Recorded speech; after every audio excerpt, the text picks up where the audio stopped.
Bitcoin is going to $160,000 this cycle. Not my words, but those of today's amazing guest, Hadley Stern from Marinade. And honestly, Standard Chartered just upped their bets on 2025 to 200,000. So I guess I have to ask Hadley why he's so bearish. We're going to talk about that. And of course, everything else happening in the market with Chris Inks, Texas West Capital, on the backside of the show. Let's go. Let's go.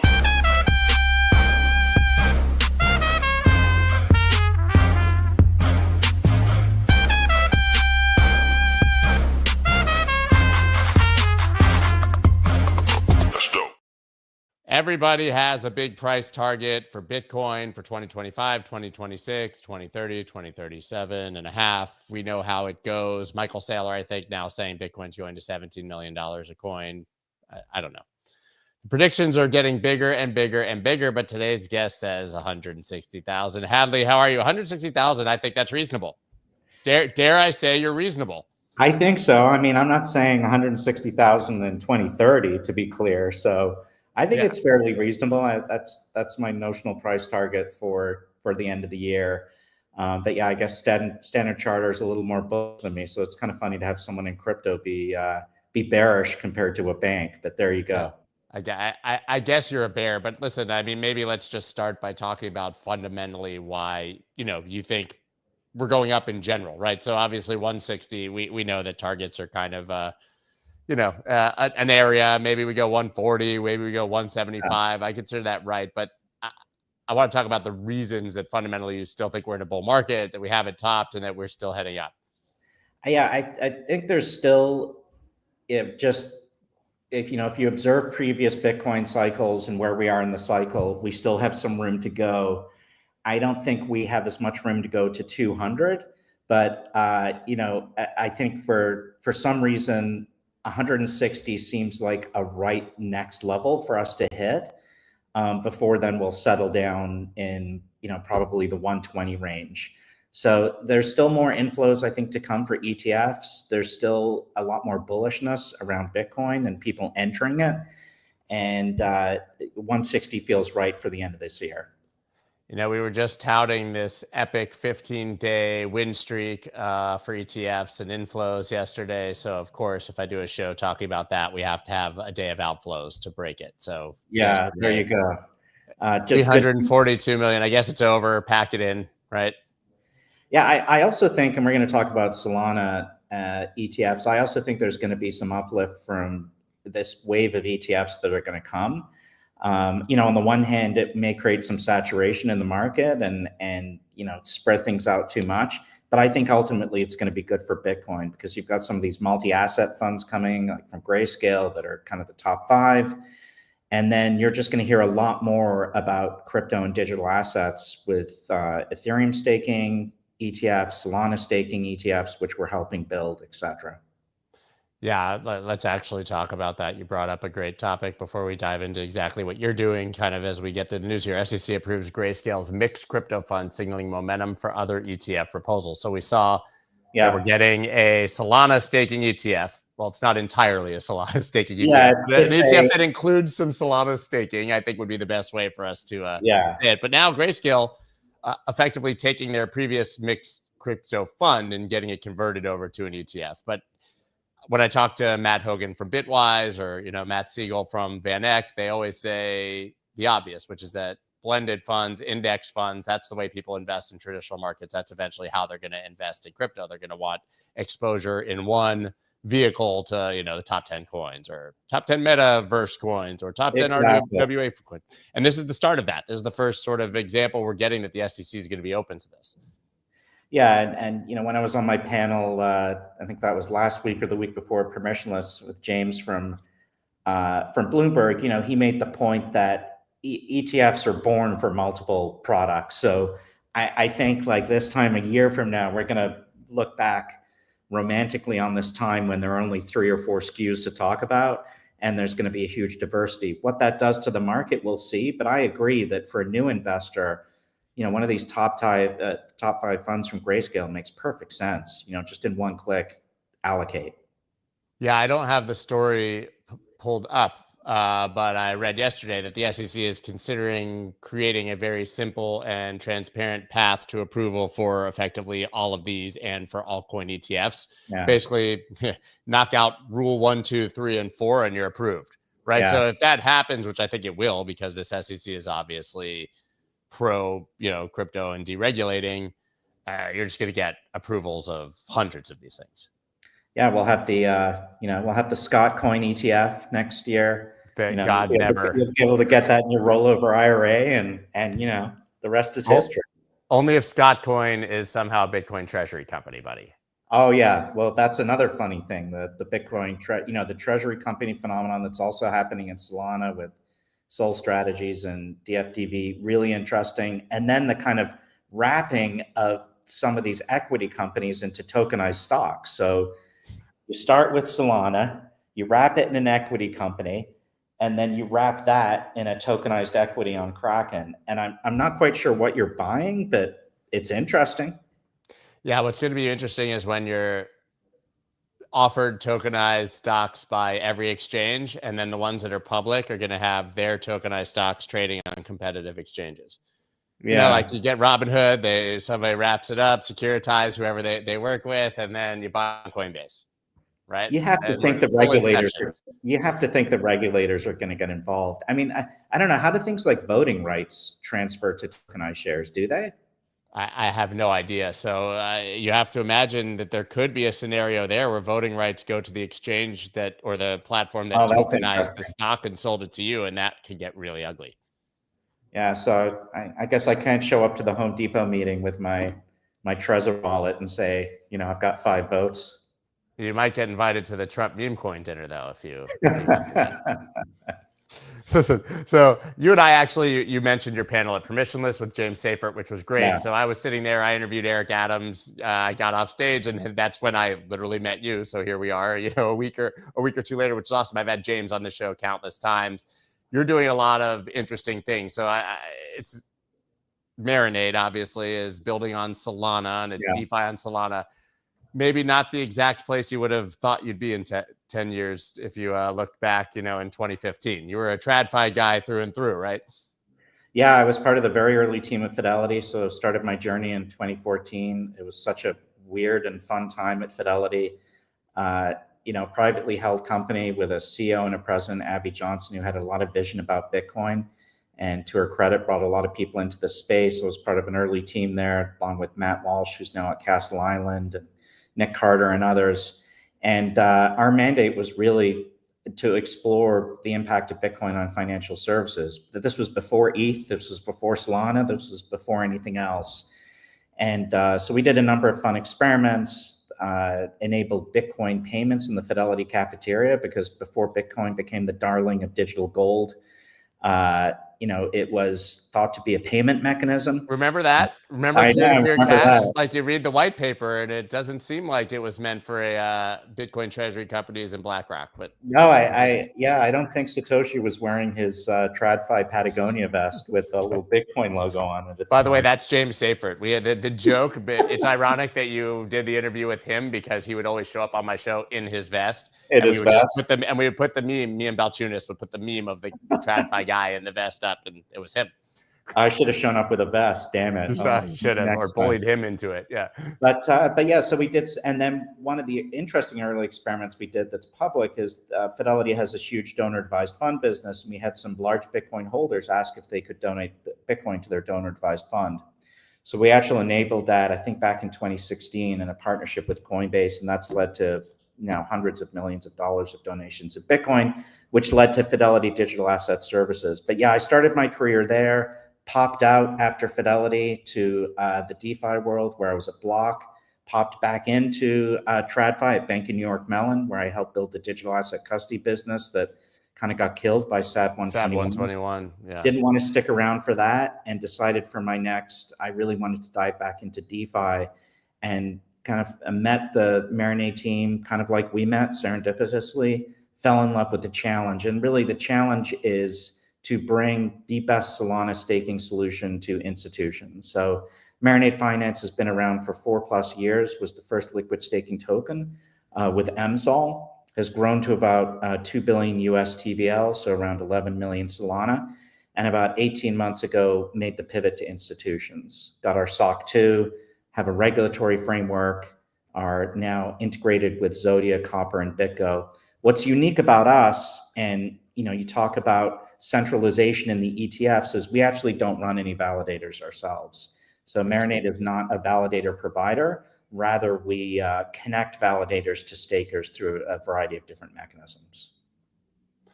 That's really interesting. So was this born of a deep belief in Solana specifically as an asset, or a deep belief that institutions would want the ability to stake Solana and therefore you would provide that or work with them to provide that?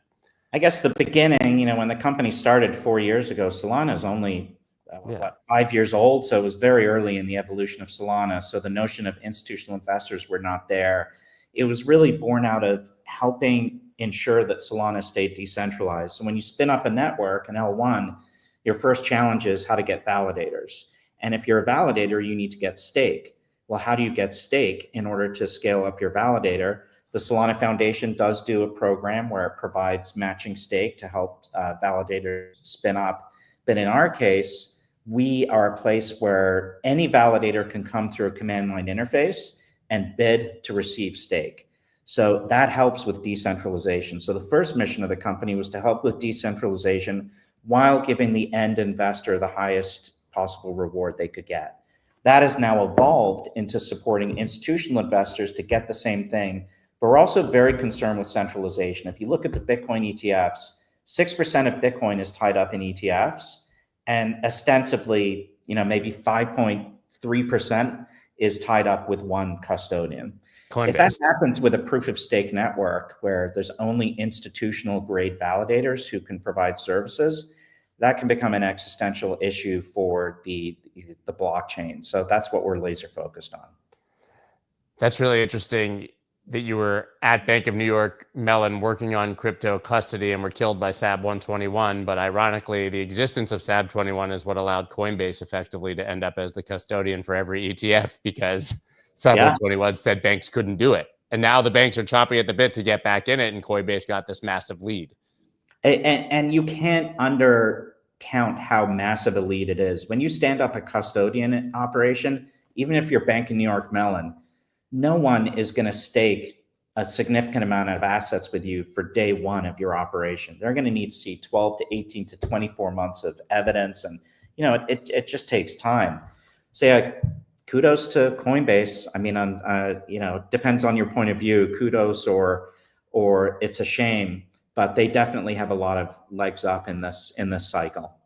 Yeah, I think you and I briefly talked about, but I know it was sort of in the notes, the Genius Act, right? I think everybody touting this as this great American accomplishment. We're finally going to get stable coins regulated. You have some fears. Is that accurate to say? Yeah, no, that's very accurate. And I'm trying to find some time to write them down, because it used to be, it felt like, it was TradFi versus DeFi. Now I kind of feel like there's this other slot, and I don't know what to call it, but it's Circle, it's Coinbase, in some ways it's Robinhood.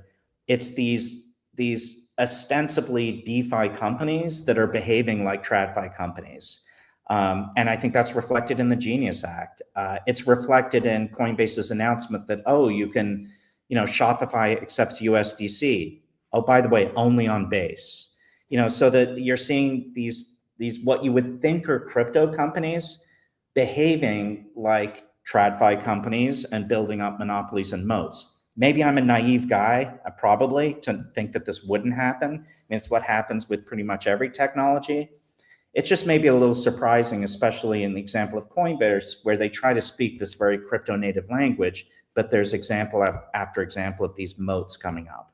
So having been at Fidelity in the early days, Bank of New York Mellon, all of these massive institutions that were admittedly early to crypto, but now we're getting the ones who are skeptical and maybe aren't our friends coming in. Do you think that there could be other unintended consequences of the Genius Act specifically, but market structure more specifically, I think, because I think that's going to be there's going to be a lot more landmines in that, I would imagine, but where actually sort of crypto incumbents and decentralized platforms get pushed out. Like that maybe this all just ended up turning us into Wall Street? Yeah, I think there's a potential for huge unintended consequences. So we go back to what we talked about with the Satoshi white paper. That is the true spirit of decentralization, like a completely anonymous, whoever it is, creating this new technology with incredible energy. So as the attention, the money, and this is part of Circle's IPO as well, that IPO, they could have launched a token, right? But they went the IPO. So that capital energy is sucked up into the traditional markets. You have to wonder at some point how decentralized technologies continue to grow, how it's going to flow down to the protocol level, and how protocols are going to be supported, and what innovations we're going to miss. So that's what I worry about a little. It's why I'm happy to be working in Solana in a DeFi protocol that's trying to bridge those things. But the signals are definitely complicated right now. I think blocking Tether from the US market, I understand it from a compliance standpoint. I understand it is going to have some interesting consequences. I'm wondering if Tether will be blocked or how they'll be blocked with their interest, obviously, from Lutnick and Cantor Fitzgerald. It seems like, I spoke to Paolo and he kind of dismissed it as, if we have to just launch a US stablecoin, we'll launch a US stablecoin. But it doesn't seem that easy. Yeah. And again, even the idea of doing that is already a distraction to, you're already adding a layer of complexity onto something that you maybe don't need to. So, none of these, I don't pretend that these issues are simple. Crypto clearly needs some kind of regulatory framework. But it feels like right now we're both from a regulatory and a business standpoint, people are starting to view these technologies like as another Swift that they can just build businesses around. Yeah, I think the other unintended consequence has been that the money has just left the crypto ecosystems. Like I'm not saying necessarily from the development side, but certainly from the speculative side and from the investment side. In my humble opinion, Bitcoin treasury companies, Circle stock, Coinbase stock, Hood stock have stolen all the money that we would have seen this cycle in altcoins. Yeah, absolutely agree. I was amazed to see, kudos to Circle for having such great performance out of the gate. Coinbase didn't experience that originally. But they got the boost from Circle. Yeah, exactly. And they're intertwined as well, which is really interesting. So yeah, all that money that went to Circle in traditional markets, that's a lot of capital. Yeah, so talk to me then about your take on Bitcoin treasury companies, which is by far my favorite topic these days, because every day I have a conversation where someone says, Scott, launch a Bitcoin treasury company, you'll make so much money. And I say, but shouldn't people just buy Bitcoin? Like, why would they want to buy stock in my Bitcoin treasury company at 4x or 5x NAV if I'm just buying Bitcoin, which they could do themselves? I think that this is the ICO season of 2025 and it's in Bitcoin treasury companies, but maybe I'm just too skeptical. I have friends who are so bullish on it, so it's hard not to want to. I would expand the ICO thing to not just Bitcoin treasury companies, but some Solana treasury companies, ETH. Who knows? Maybe there'll be a Farcoin treasury company in our horizon. Reverse merger with pets.com. Yeah, exactly. Combine it. That would be good. I think I would buy that actually. Me too. That's the sad thing. Yeah, I'm still here for the jokes, the memes. Yeah. Beyond Saylor's experiment, I don't understand the need for certainly dozens of Bitcoin treasury companies. Like, isn't one enough, or two? I also don't quite understand the argument of why it's more beneficial or needed in an ETF environment. And it does seem like at some point that everything will just kind of collapse on itself. That what is the reason or logic, and what is the market size for these type of treasury entities? Yeah, I don't really get it either. I guess I fundamentally get it. Every one of them in their pitch says, Bitcoin is the hurdle rate or is the benchmark, and we have to beat Bitcoin per share. We're going to offer a suite of financial services. But right now, those are promises, and right now they're just buying Bitcoin. Yeah. Even Saylor is still just buying Bitcoin until he feels like he has enough critical mass to offer the financial services that have been promised. So at the end of the day, you have to just imagine that they're counting on there still being demand for these notes and the debt. But how much demand can there possibly be for this debt, especially when you have Saylor doing it billions at a time on a seemingly weekly basis? So that gets back to the price. I mean, are you surprised that the price has not been, you would think it would have been squeezed up by these treasuries? Who do you think is selling? This is my second new favorite topic of the past few days. Privately, who do you think is selling? I mean, there's been some evidence that long-term holders, original old Bitcoin whales. I think people underestimate. I actually sent a tweet yesterday. I said, believe it or not, for some people, there really is too much Bitcoin. You know, we're supposed to say you can never have enough Bitcoin.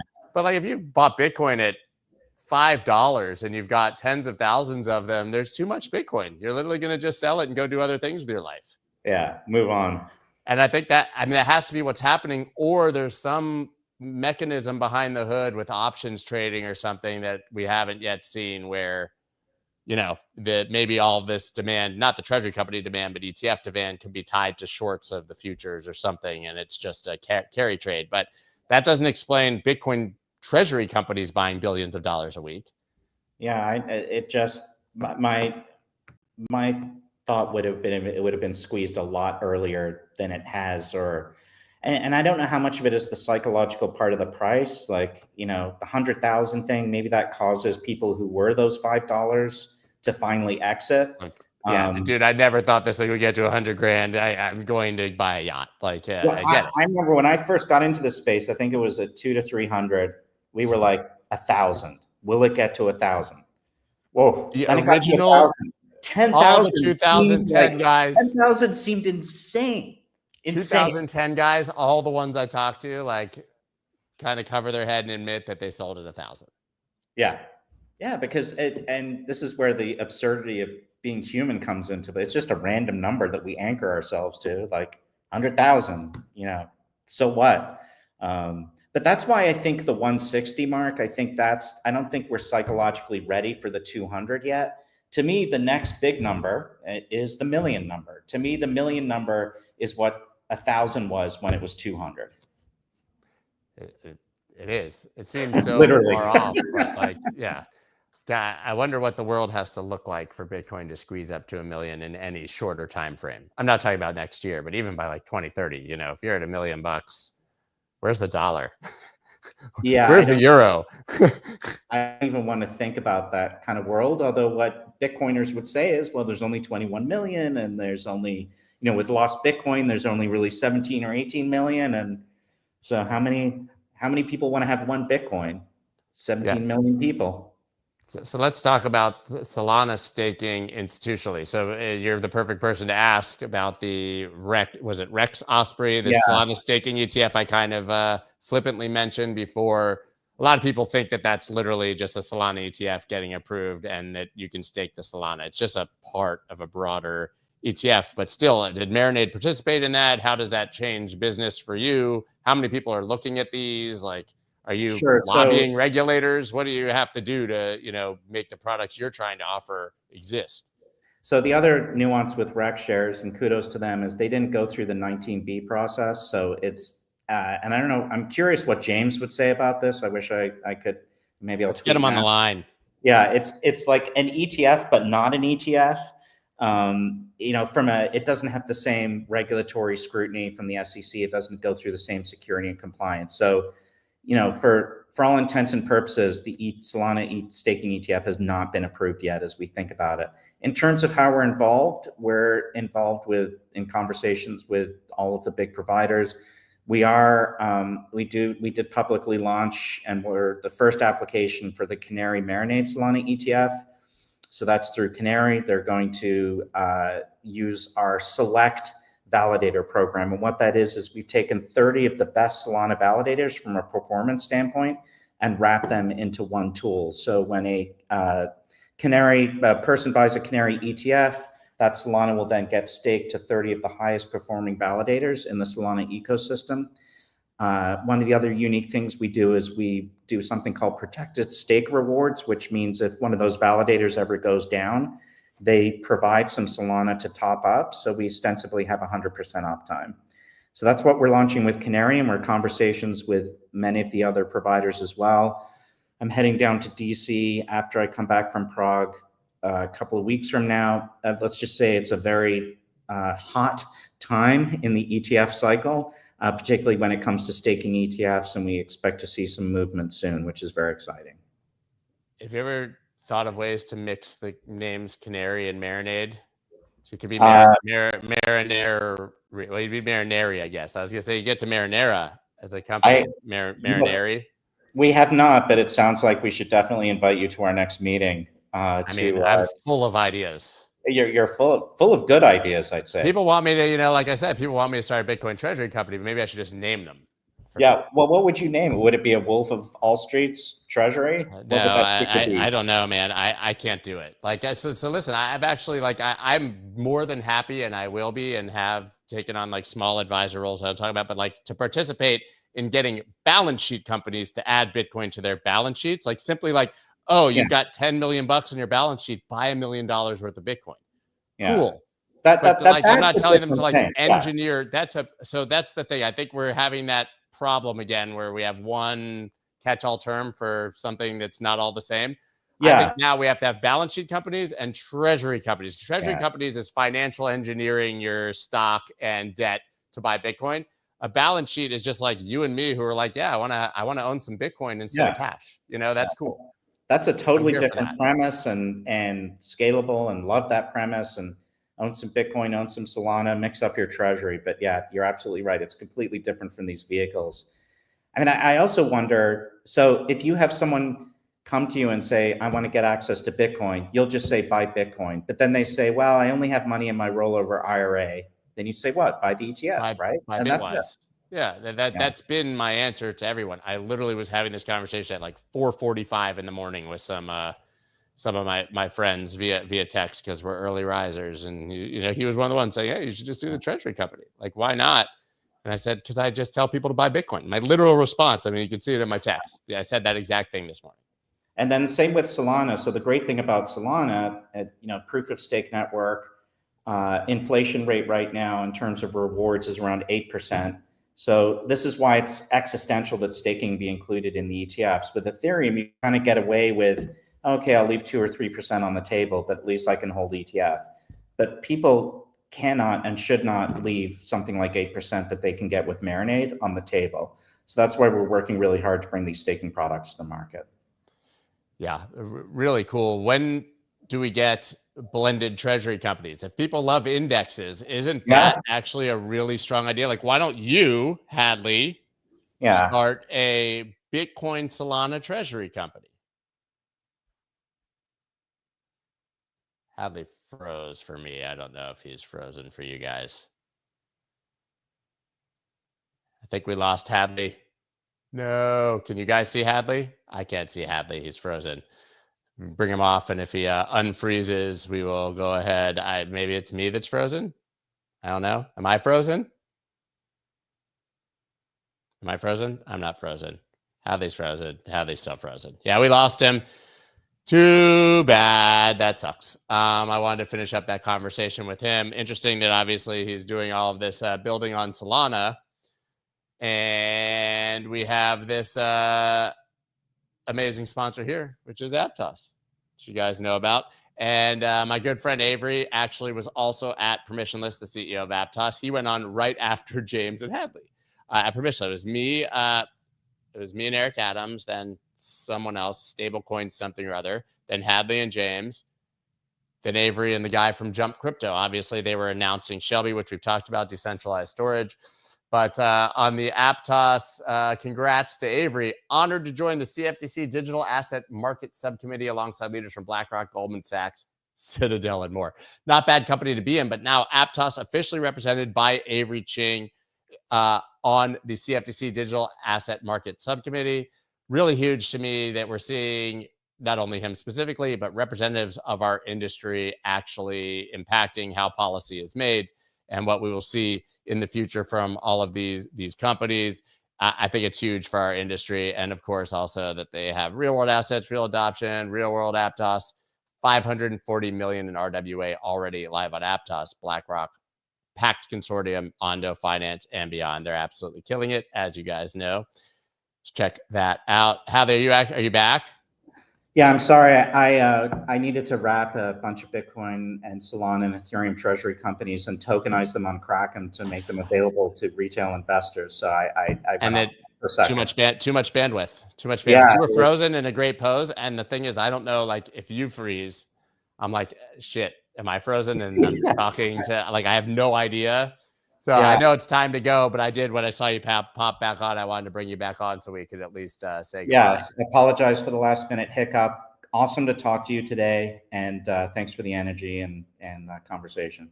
All right, guys, check out Marinade and give Hadley a follow. His information is right down below in the description. Thanks, man. Hope we can do this again soon. Have a good one. Thank you. Bye. Chris, are you frozen? No, I'm not frozen. You don't look frozen. What's going on, man?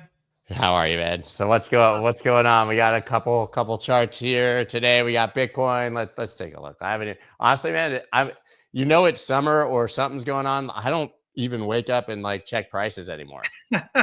I'm not really too actively trading because all coins have been such garbage, right? And I just kind of buy Bitcoin, right? So it's I don't even check. Let's look.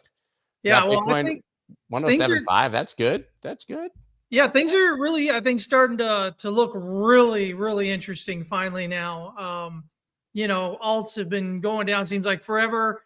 And then they're doing this sideways thing right now, which I think is just about to end. I think they're about to really kind of start moving here. As you can see here on Bitcoin, everything we talked about, again, this was this low here back on June 22nd was that third low where everybody's like, oh, the top is in, over the last year. And then it just, it took back off again, right? So I was originally talking about this idea that we run up into this descending resistance, we pull back, then we break out. As we got up here, I said, okay, we've got a range going here. It looks like we've got a flat going. And then we're going to pull back here and basically hit, right in the area where I said it was going to hit here. We've come up. I think we're, on our way out here. And if so, the pretty cool thing about this is this would be a 1 with a flat as a 2 here. That gives us a minimum expected wave 3 target up here at about 122,887. 5 waves up around 127,479. So, this, it might bear paying some attention to here as we get that breakout above there. Now, in order to confirm that, we do need the breakout. Again, this would be A, B, and C, and it's always above wave B, which happens to be here at 108.7950. But if we can get that breakout, the odds are, we're headed up here. This looks like a really great range here. I like the volume profile with the price action within this range. So again, looks like we got a spring here, nice bullish engulfing candle on the daily, take it up after. So if you didn't buy the spring, you should have been buying the this bullish engulfing candle here. If you hadn't, you should have been buying this pullback to the new monthly pivot. If you hadn't, buy the breakout here again above 108,795.50. I'm buying at 88. I'm buying at 88. It's going. Come on, let's go. You're buying at 88? You're looking for it to pull back to 88? No, I'm not. I've just had bids there for months now, since and I'm just kind of hoping they'll fill. Well, I mean, I've been saying this for a real long time, dips are for buying, you should be looking to deploy capital when those pullbacks come. Not necessarily at the breakouts. How do you, maximize your returns? Try to get an understanding of what's going on with the markets, how they actually move, not a lot of the nonsense that you see all over online, a lot of the, tired things that people say, oh, well, everybody says this. Yeah, well, almost everybody loses money in the market. So if you're doing the same thing that you say that everybody's doing and everybody's generally losing money, maybe you should do something else, right? But man, oh man. So, that's looking good there. We have, let me see here. Let me find it. Got to share this tab here. I've got three alts here, 3 really good looking alts. And so the first one here is H-bar. And so H-bar's got this nice, it's 5 waves up. It's 3 waves pull back. It was deep, but that gives us a double bottom here. Is that Stoke or RSI on the bottom? Because it looks like you got bullish divergence too. Yeah, so this is RSI here on yeah. top, and this is stochastic Stoke, RSI on the bottom there. Yeah, let me see why is it not pulling up. There we go. Weekly bullish divergence, not bad.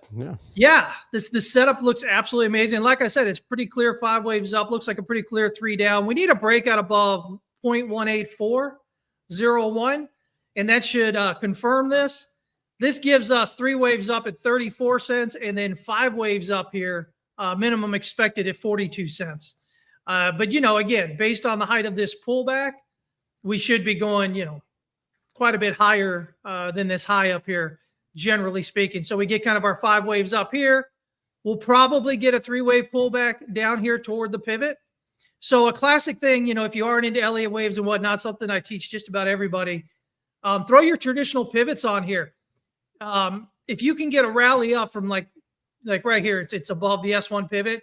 So usually it's going to give you 5 waves up to the R1, and then it'll be a 50% pullback to the pivot. And so usually you look for a rally into the R1. Yep.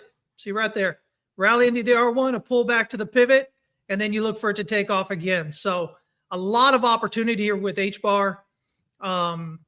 Locally, and what you're going to see, I've just got 3 charts here, but what people see if they're looking at alts, you're going to see a lot of this. Well, not quite so much this one, but basically you'll look for a down and up and down. So you're going to have like what we were looking at on Bitcoin there, a flat correction.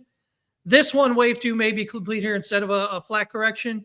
So we're just looking for that breakout above 0.15413. If we can get that, we're good to go higher. We got a nice, throw under here. This is what a throw under should look like. If you've got a wedge or a channel, it should be just this quick move down and then a strong move right back up. And that'll give you a throw under that usually indicates the bottom of the pullback. And so again, looking for that breakout there. So HBAR looks good. This is what I was talking about here on most of these alts. You're going to have a 1 and it looks like 3 down, 3 up, and then, 5 back down. And so that 5 back down should come near that wave A, that pullback low. And we did it here. So we may be complete with this. Breakout above wave B here at 4.239 will get us going. So locally, that gives us 4.932 and then 5.231 as our targets. But again, bigger picture here is this idea that this is a 1. And again, this larger flat here, 2 done here. And so, wave 3 minimum expected target here up around 695. 5 waves up minimum up at $8.14, which gets us right to the yearly pivot. I love that. I love 5 waves up to the yearly pivot, 3-wave pullback, and then you get your wave 3 big breakout. Bigger, even bigger macro picture here, if we zoom out on Atom here, is we do appear to have 1, 2, 3, 4, and 5 up for a 1, 3 down for a 2. So ultimately, it looks like Atom overall, whether it's this cycle or the next or whatever, is going to just continue up overall and continue to break out higher there. Which means if you're buying down around this area with the intent to hold on for a while, it might actually be a pretty good idea because you're pretty close to this pullback low here. And so finally, many support. So many coins bouncing off that support. They all look like potential double bottoms. It's so funny how they all look the same. Yeah, I mean, exactly, right? So, on the daily, most of them look like that flat correction. And then for the when you jump out to the weekly, a lot of them look like this double bottom and going up. And again, same idea here with LDO that we just had that I was just talking about on Atom, which is this 5 waves up into the yearly pivot area around $2.30 based off this low here, right? And so even as a double bottom, you'd look for a breakout there above that swing high, and you're looking for 200% as the target area. Same thing basically as this 5 waves up we're looking at around 223, 230, that area. So again, I think, you got a good chance you probably go long here, just ride it up to that pivot, exit around that pivot. You'll get a pullback down here, probably around $1.25 or something like that, maybe $1.20. And then you'd want to be long again, looking for the big breakout. Once again, we jump in here to LDO here. And so we've got our 5 up, our 3 down for that big double bottom. Now this one, let me kind of zoom in a little bit more here. This one, not quite a flat here. This one has a 1, 2, 3, 4, and a 5, but A, B, and it looks like C may be done at 50%. We were looking for potential pullback to this weekly pivot, this S1 pivot. But in this case, again, on all of these, your B wave, this one's 0.76. If we're breaking out above that, that says that the low is in, wave 2 is in there at 50% pullback. And wave 3, minimum expected target about $1. Wave 5 up there about $1.09. So, I mean, you're going to see this pretty similar look across quite a bit of your alts right now. And it should make you happy. It should, everybody's been complaining, but I think the thing is everybody's going to be able to pretty bad. It's been pretty bad. Yeah. To be fair, it's been pretty bad. So a lot of people are not going to buy. They're going to miss out. Yeah, it's going to go up higher. Then they're going to complain about how they missed out on it. And they'll buy the top. Yeah. Rinse and repeat. Same thing every time, right? Not a hard process to follow. But it looks really constructive. We had a couple of really great trades recently. We had I've trained an AI on the way that I view markets and the way that I understand markets. And then it uses that knowledge with catalysts. And most mornings we'll get a 3+3. So 3 stock picks and 3 crypto picks that it does for us that I post in our academy. And so we had HFT the other day, 2 days ago, and that thing popped for 100%. We had Juniper, which was a stock, which also popped pretty well. I think it was that same day. And we're getting, these in and out of here throughout there. And so there's a lot of opportunity, I think, showing up in the markets, both in stocks and in crypto, in spite of everybody saying, the top was in on both of them. And, price just continued to climb that wall of worry, right? All the way up to new all-time highs. So it feels good. The markets are good. It's nice to be bullish when you're in a bull market. Yeah. Funny how that works. All right, man. Well, awesome. So guys, you can go check out, obviously, everything Chris has built. Follow him on TX West Capital. Go check out the Academy. Where can everybody do that? They can do that at members.texaswestcapital.com. That's easy enough to remember. Yeah. We're pretty easy there. And we do live trading 3 times a week. And just so much else, hundreds of hours of educational content, just everything in there for however you want to do it. Got people from all over the world, which is great because they're making money overnight and then telling me in the morning. I'm like, dude, seriously? But a lot of fun. Amazing, man. Well, thank you very much. I'm going to stay on for a second and let you go. Appreciate you, Chris. Have a good one. You too. All right, guys, it's funny, we always have guests on and they talk about all the things they're building, and I'm the worst at promoting anything, and I never promote anything that I'm doing. So I wanted to just take a moment. So I got a bunch of things here that you should all be participating in that I rarely tell you about. Of course, first, these are all in the description.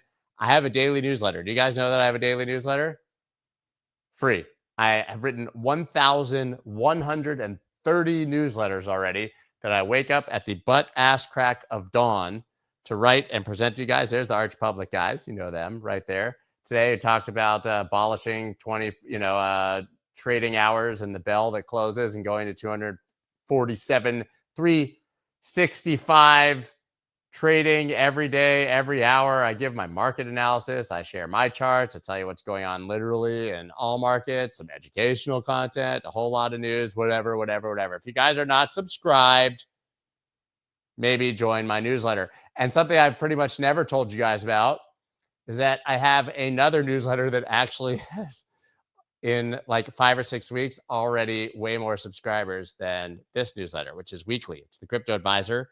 I built this with a couple of institutional friends to educate RIAs and registered investment advisors and institutions on the basics of crypto, to keep them updated, really with the premise that they're going to lose all of the boomer money when the boomer's kid comes in and said, I don't want my dad's crappy financial advisor who's telling me to buy 60-40 when I just want to buy Bitcoin. So trying to help them be able to speak with a educated perspective on the crypto market. This is completely free. It's another newsletter you can literally sign up for. It's called the Crypto Advisor. We have 80,000 something subscribers already in just over a month, to show you how much this is needed. But you guys can join too. It doesn't have to be just for advisors. There's nothing here. It's free. Des says newsletter sets my day every day. There you go. See, Benjamin says they're in the inbox. So yeah, I got another one. And something really excited that I haven't talked to you guys about literally at all. I have a Telegram group. I started a Telegram group and everybody thinks it's a scam. So like I tweeted about this Telegram group and everyone was like, there's no way Scott Melker started a Telegram group. So we tried like a whole new website, if you guys remember, for members. And then I was considering a Discord and all these things. And in reality, like I am like almost 50 years old and I don't have time for any of that shit. But I really want the opportunity to get you guys into one place to actually be able to talk to you and communicate. And I'm literally in there talking to people who are commenting, and we have channels for Bitcoin, altcoins, Ethereum, TradFi markets. And then myself and my team who are like, fuck, these guys are amazing. And they never share anything with you guys, are in there just sharing news and sharing their charts and all these things. These people we've never seen. So people think it's a scam because obviously under every like tweet, you get something that says like, there is usually a scam, telling someone to join some group or click something. And the other part that's confused people is that when we did the research on launching a Telegram group, it was like, what you're going to end up with is like thousands of bots in there and scammers. So you either have to charge money or you have to gate it in some way. And we chose to gate it with a exchange link. Now I'm working with Blofin on that, BLOFIN. Just to be clear, they're globally available to everyone. That's why we chose them. But it's completely free. It takes 1 minute to sign up there and you don't have to do anything there, right? Yeah, I don't even know if you have to like use your real name. I have no idea. But it was just to make sure that we don't get bots, that people have to do something. It's basically like a captcha code. So you don't need to fund, you don't need to trade. If you choose to, they've got great incentives, but you don't need to fund, you don't need to trade. And that gets you in the group. And it's literally awesome. Like you can sit there and hang out all day and talk to me about whatever you want. So it's in the description down there. It's t.me/wolfofwallstreets_bot. It'll walk you through the process. And then you join, I think, 2 groups when you do it. And then the final one I've told you about, we ran out last time, literally like we sold out last time I shared it here, of Bitcoin bourbon. It's DeFiSpirits.com. But now we've got a new distributor to make sure that there's always spirits available for you. The vodka is incredible too, but the bourbon already has won the biggest award in the United States. It's not like we just like bottled it up. The bottle took years to create, as I told you. And now I'm a part of this business very, very proudly. And the shit is just awesome. And the bottle is sick. So you should have some Bitcoin bourbon on your shelf. That's the last that I got there. You see? Really easy. So I just did it. I went against my own like comfort zone. I exited my comfort zone and actually decided to share with you guys the things that I'm doing. Pretty good. Pretty good. And that's all I got for you today. We will be back obviously tomorrow with Iago and God knows who else. I don't even look at my schedule anymore. And of course the Friday 5 on Friday. And that is all we have today. Have a wonderful day. Sign up for all the things. Let's go.